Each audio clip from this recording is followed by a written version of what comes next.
words in real life anymore. But during conflict, our bodies send these messages that you are. But if you and I can silence the fear in our minds, there's a better way to deal with conflict. Today I want to teach you how to handle two forms of conflict. First, conflict bumps and bruises, and secondly, conflict wounds. Now, conflict bumps and bruises are the everyday conflicts you and I face every day of our lives. So you're in the hallway, somebody bumps into you, or you're at lunch and a group of friends is hanging out. One friend starts making fun of another friend, just having fun, but notices the other person doesn't like it. Or you're in gym or playing basketball and you dive for a loose ball and you run into somebody. These are all conflicts we face every day, and these bumps and bruises heal quick and are really easily resolved if you do two things. First, you've got to apologize, which takes a lot of courage, which we define as having the strength to do what's right rather than what's popular or comfortable. It's not comfortable to apologize. Some people think it's a sign of weakness. Actually, powerful people have the courage to apologize. That's strength. The second thing you need to do, if it's not your fault and you don't need to apologize, you need to refuse to be offended. I learned this lesson a long time ago. Someone bumped me, someone bruised me, they lied publicly about me. I didn't like it. This bunch of friends came around me, gave me theirs, treated me like I was a victim, and ultimately, a wise man approached me and said, "Seth, you don't have to be a victim." I said, "How?" He said, "I'm going to give you 4 words. You live by these, you'll never be a victim again. Refuse to be offended." See, if you can refuse to let other people's bumps and bruises wound you and scar you and throw you off your game, it's like putting a shield over your heart and your mind and protecting you from turning a bump and a bruise into a wound. The second conflict I want to teach you how to handle is conflict wounds. And conflict wounds are not just bumps and bruises, they cut deeper, they're more painful. And there's not a better example of someone who overcame and dealt with conflict wounds than a girl born into slavery named Minty.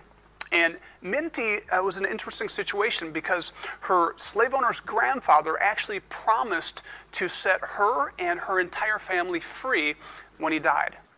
But the day he died, the son took over and the grandson took over, and neither of them followed through with that request. So there's this major conflict. On one side, freedom. On the other side, slavery. And the slave owners treated the slaves as purchased property, would physically abuse them.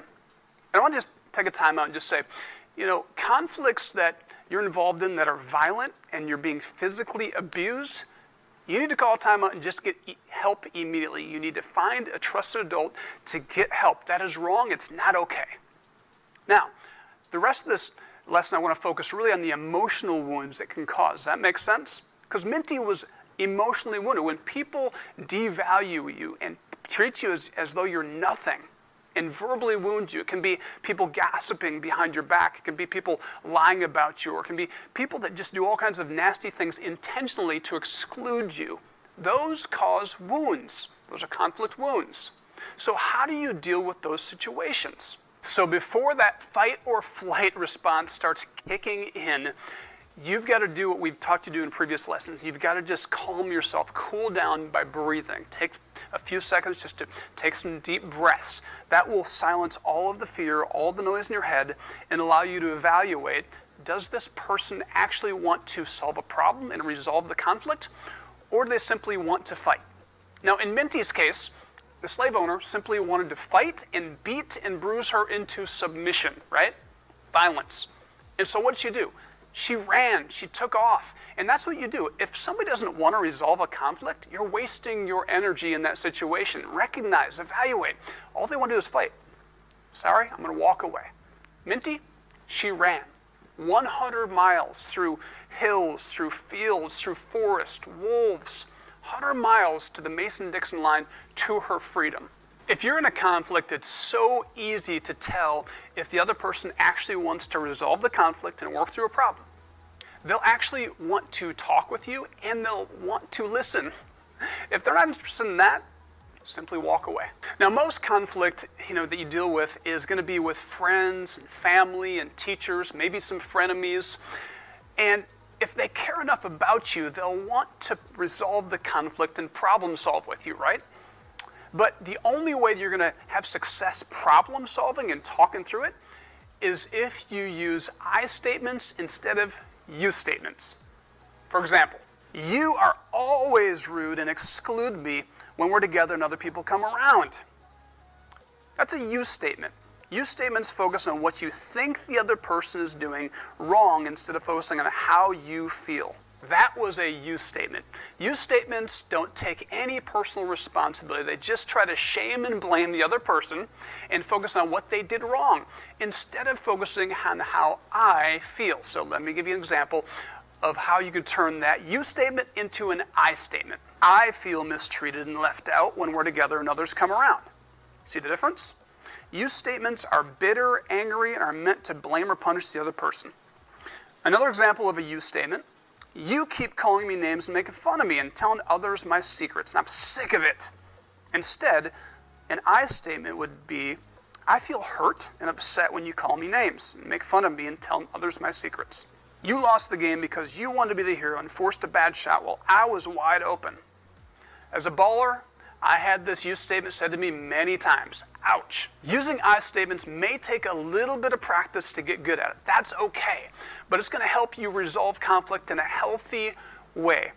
Now, as you're resolving this conflict, it's so important that when the other person's talking, that you're practicing active listening, which means you're not thinking about what you're going to say next while they're talking. 100% of your attention is on what they're saying, even their body language, how they're saying it, their voice tone. So you're nodding, you're agreeing, you're asking follow-up questions, because you're trying to make sure you understand what they're saying.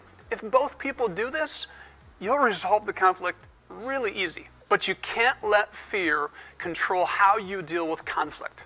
Minty didn't do it. She overcame that fear, and she ran for her life to freedom. But you know what? She ended up doing something that very few slaves did. She ran back towards the conflict. She came back at it. She went on 13 missions to free other slaves. You know Minty as Harriet Tubman, the abolitionist who saved hundreds and maybe even thousands of slaves.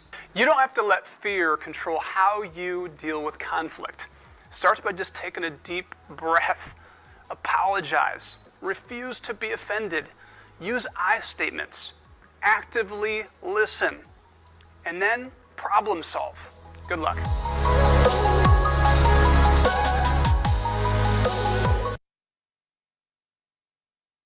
Five-star life students, Coach Morgan here. Now, Coach Seth just talked about conflict, and I see conflict every day, and I know you guys do too. But Coach Seth also gave us some great pointers on how we can work through that conflict. Now, if you want to see how I have battled conflict, you can check out my post-edition video. You guys have a great week.